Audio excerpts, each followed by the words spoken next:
आज की इस वीडियो में क्लास 11 में जितने ही बच्चे हैं उन सभी बच्चों के लिए वीडियो रहेगी और जितने ही बच्चों का फिजिक्स का पेपर है उन सभी बच्चों के लिए वीडियो रहने वाली है। आज हम जो आपका पिछले साल का मिड टर्म एग्जामिनेशन का जो फिजिक्स का पेपर कंडक्ट कराया गया था डीओई के द्वारा, तो फिर ये आपका वो वाला पेपर रहेगा और आज हम इसके क्वेश्चंस पर बात करेंगे। और बहुत सारे बच्चे ये भी कहे थे कि उन्होंने डीओई का जो सैम्पल पेपर लॉन्च हुआ था वो उन्होंने सॉल्व कर लिया है और अब उनको और सैम्पल पेपर चाहिए सॉल्व करने के लिए।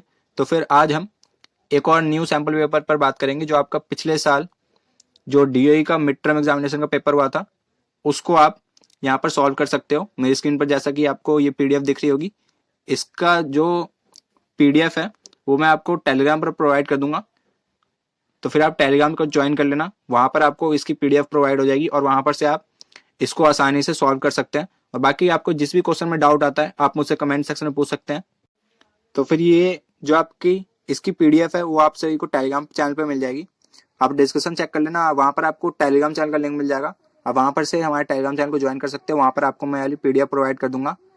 और यहाँ पर से आपका सेक्शन ए स्टार्ट होता है इस वाले पेपर का। ये भी बहुत बढ़िया पेपर था जिसमें आपके 46 या 45 एमसीक्यूज यहाँ पर आए हुए थे। जैसे कि आप जानते हैं पिछले साल जो है आपका पूरा पूरा एमसीक्यू बेस्ड पेपर हुआ था, तो फिर ये आपका वही वाला पेपर है। और यहाँ पर सेक्शन ए से स्टार्ट करते हैं। और यहाँ पर फर्स्ट क्वेश्चन आप देख सकते हैं, आपको यहाँ पर बोला गया है कि आपको यहाँ पर वीकेस्ट फोर्स बतानी है नेचर में। तो फिर यहाँ पर जो आपका सिंपल सा आसान सा आंसर है वो है आपका ग्रेविटेशनल फोर्स। आपने देखा होगा जो ग्रेविटेशनल फोर्स है वो वीकेस्ट फोर्स है आपके जो नेचर की। और बाकी अगर आपको इस सारे पेपर का सॉल्यूशन चाहिए होगा तो फिर आप कमेंट बॉक्स में बता सकते हैं, मैं आपका इसका सॉल्यूशन भी लेके आ जाऊंगा। और बाकी पहले आप इसकी खुद से प्रैक्टिस करें। जिस भी क्वेश्चन में आपको डाउट होगा आप वहां पर मुझे कमेंट कर सकते हैं। और अगर आपको इसकी वीडियो चाहिए होगी तो फिर आप कमेंट सेक्शन में बता देना, मैं इसकी वीडियो भी जल्द से जल्द प्रोवाइड कर दूंगा। और यहाँ पर आपका थर्ड क्वेश्चन में जैसे बहुत सिंपल सा सवाल पूछा गया कि दो इक्वल वेक्टर्स में जो आपका एंगल होता है वो कितना होता है। तो फिर यहाँ पर मैं आपको बताना चाहता हूँ इक्वल वेक्टर्स आपके क्या होते हैं। इक्वल वेक्टर्स वो होते हैं जिनकी जो डायरेक्शन है वो दोनों की सेम होती है और यहाँ पर जो उनका मैग्नीट्यूड होता है वो भी इक्वल होता है। तो फिर यहाँ पर जो आपका एंगल हो जाएगा वो हो जाएगा 0 डिग्री। और जैसा कि नेक्स्ट क्वेश्चन में आपको ये बोला है कि आपको ना यहाँ पर ये बताना है कि एक मैन जो है वो एक बकेट को पुल कर रहा है किसी कुएं से रोप के द्वारा यानी कि रस्सी के द्वारा। तो फिर यहाँ पर आपको बताना है work done against the gravitational force.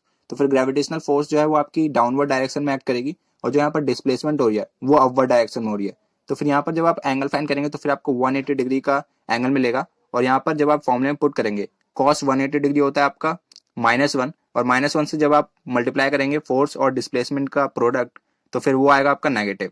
तो फिर यहाँ पर आपका जो नेगेटिव होगा वो यहाँ पर करेक्ट आंसर हो जाएगा। और नेक्स्ट क्वेश्चन में आपको बोला गया कि आपको यहाँ पर डायमेंशन फॉर्मूला गिवन है ml² टी की पावर -2 और यहाँ पर आपको बताना है कि ये किसका डायमेंशन फॉर्मूला होता है। तो फिर आप जानते हैं जितनी भी आपकी एनर्जी होती है उसको यहाँ पर ml² टी की पावर -2 उसका डायमेंशनल फॉर्मूला होता है।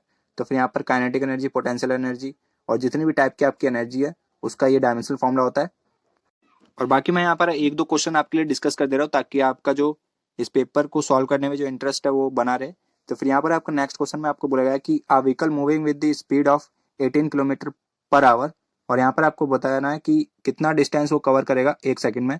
तो फिर यहाँ पर हम क्या करते हैं 5/18 से इसको मल्टीप्लाई कर देते हैं मीटर पर सेकंड में कन्वर्ट करने के लिए। तो फिर यहाँ पर आ जाएगा आपका 5 मीटर पर सेकंड। तो फिर यहाँ पर से डिस्टेंस का आपका फॉर्मूला हो जाएगा टाइम इंटू स्पीड। तो फिर यहाँ पर जो आपका टाइम है वो है 1 सेकंड और स्पीड है आपकी 5 मीटर पर सेकंड। तो फिर यहाँ पर से आपका डिस्टेंस क्या आ जाएगा 5 मीटर, यानी कि ऑप्शन नंबर ए आपका यहाँ पर करेक्ट आंसर हो जाएगा। और बाकी जो आपका नेक्स्ट क्वेश्चन है वो आपका एरर से रिलेटेड है। तो फिर जितने ही बच्चे जेई की प्रिपरेशन कर रहे हैं वो एरर को मत छोड़ना, क्योंकि जो आपका एरर है वो आपका मोस्ट इंपॉर्टेंट टॉपिक होता है। आपका जेई में भी उससे रिलेटेड क्वेश्चन आता है। तो फिर यहाँ पर आप जितने ही बच्चे जेई की प्रिपरेशन कर रहे हैं वो यहाँ पर इसका आंसर कर सकते हैं। और बाकी इसका जो करेक्ट आंसर होगा वो होगा 14%। एक और यहाँ पर सिंपल सा क्वेश्चन है, यहाँ पर आपको बोला गया है कि आपके पास ना दो वेक्टर है ए और बी और दोनों के दोनों पैरेलल है। तो फिर यहाँ पर पैरेलल कंडीशन में आपका जो थीटा होता है वो 0 होता है। तो फिर जब आपका थीटा 0 होगा तो फिर यहाँ पर जो आपका इसका डॉट प्रोडक्ट होता है वो 0 के इक्वल नहीं आता, पर जो क्रॉस प्रोडक्ट होता है उसमें आपका साइन थीटा वाला टर्म आता है। और साइन थीटा में जब आप थीटा पुट करोगे 0 डिग्री तो फिर वो पूरा टर्म आपका हो जाएगा 0। तो फिर यहाँ पर जो आपका क्रॉस प्रोडक्ट होता है वो आएगा आपका 0।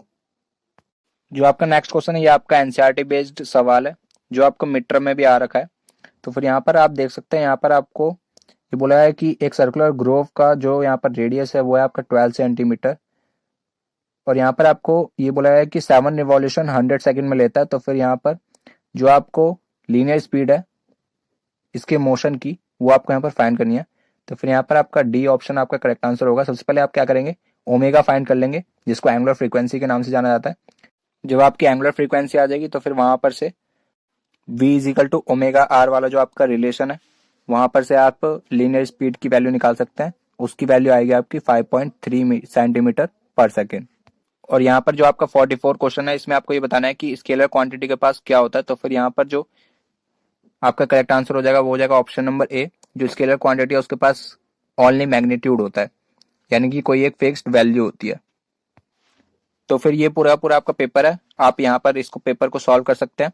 मैं आपको टेलीग्राम पर इसकी पीडीएफ प्रोवाइड कर दूंगा, और बाकी जितने भी बच्चे इस पेपर को सॉल्व करना चाहते हैं वो इस पेपर को सॉल्व कर सकते हैं। और बाकी जितने भी बच्चे अभी तक डीओई का सैम्पल पेपर सॉल्व नहीं किया जिन भी बच्चों ने, तो फिर मैं आपको बताना चाहता हूँ हमारे चैनल पर जो है हर एक सेक्शन की जो सेपरेट सेपरेट वीडियो है वो अपलोड कर दी गई है। तो फिर जितने भी बच्चों ने अभी तक डीओई का सैम्पल पेपर सॉल्व नहीं किया तो फिर डिस्क्रिप्शन में आपको प्लेलिस्ट का लिंक मिल जाएगा, आप वहां पर से सारी की सारी वीडियोस देख सकते हैं। तो फिर इस वीडियो में इतना ही।